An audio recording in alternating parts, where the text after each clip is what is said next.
We are back on Making a Difference to talk to the Executive Director of Opportunity Connections, Rita Rathke. Thank you for joining me today. Thank you for having me. Well, you were a little hesitant to have Opportunity Connections be on television because you're not only going through a name change, but you're making some changes here at the center as well. Right. We're actually going through a lot of changes company-wide. It's not just the name, it's the whole philosophy, more of getting people out into the community. But we're also making changes in our buildings. We're working through a renovation project with the main building that you saw earlier, which has the resource room in it. Okay. It's a 3-phase project. We're going through, the first phase is all plumbing. Okay.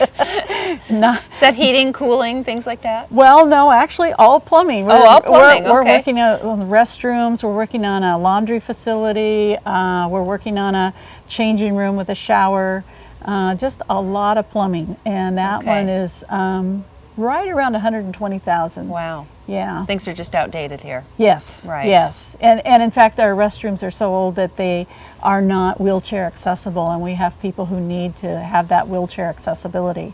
So that's phase 1. Okay. And then phase 2 is the heating and cooling. We have people who have difficulty regulating their body temperature.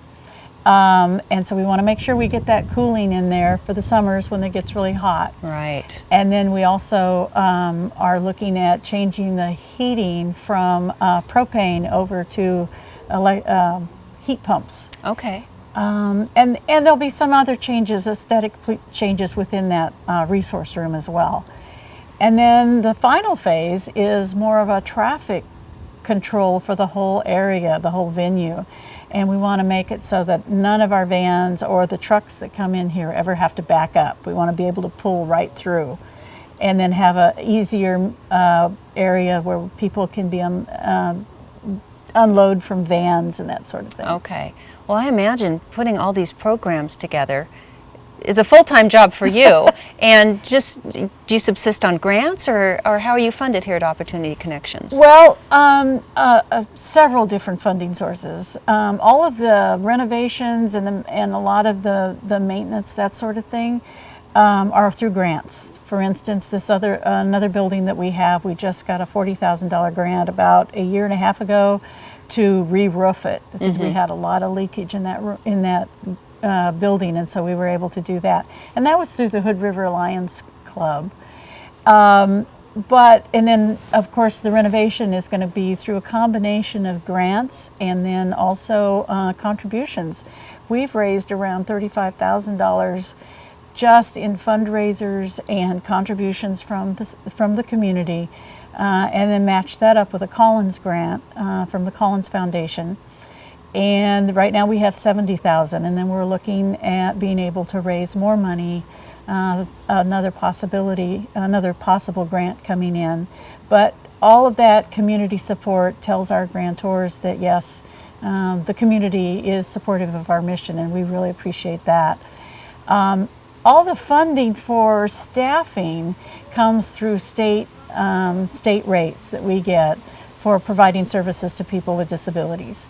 And each person has a different type of rate depending on how much assistance and support that they need. So it's putting all of that together.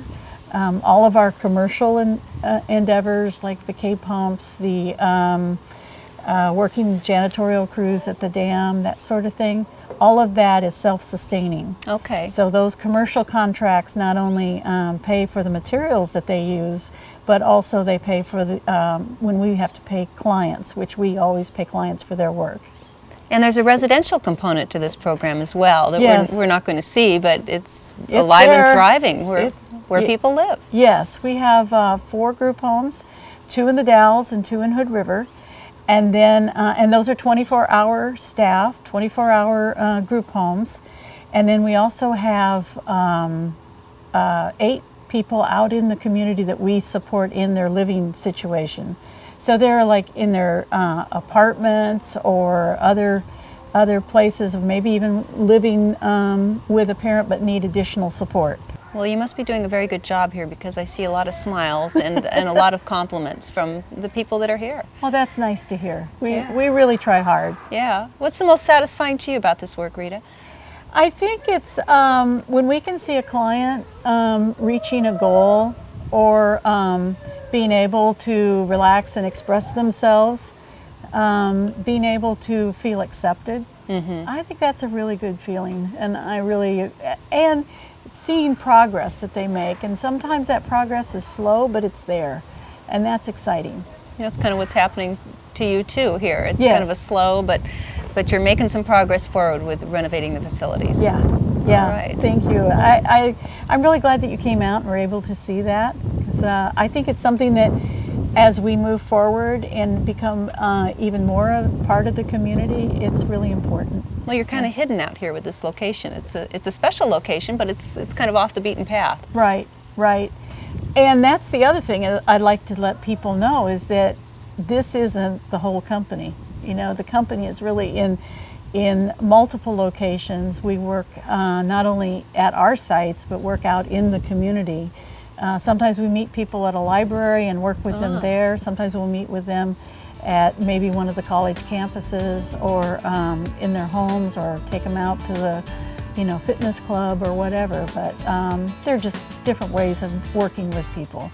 Well, thank you so much for joining us on Making a Difference. Thank you. And when we come back, we'll take a look at how Opportunity Connections is right in the heart of the Dalles, and you can step in right off the street and make a difference.